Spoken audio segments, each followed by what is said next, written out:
Bonjour à tous, bienvenue sur France 24 dans Paris Direct. Tout de suite les titres de cette édition.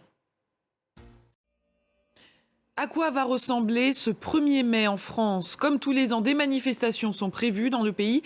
Mais cette année, la mobilisation pourrait être bien plus importante en plein contexte de crise sur la réforme des retraites. 12 000 policiers et gendarmes seront mobilisés dans le pays. Les précisions de nos confrères de France 2.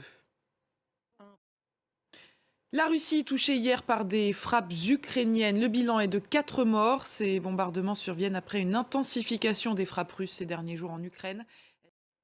Ces combats au Soudan qui continuent malgré le cessez-le-feu qui a été prolongé, une trêve qui n'a jusqu'ici jamais été respectée.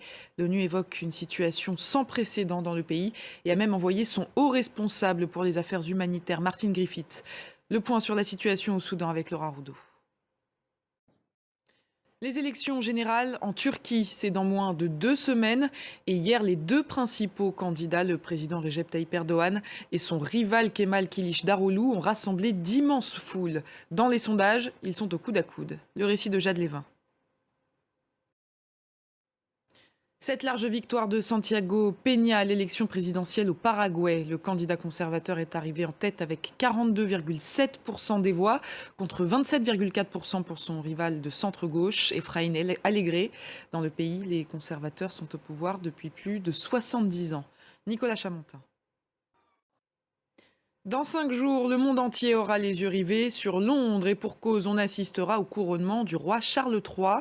C'est la dernière ligne droite pour les préparatifs de cette cérémonie historique. Le récit d'Ambroise Bouléis pour France 2.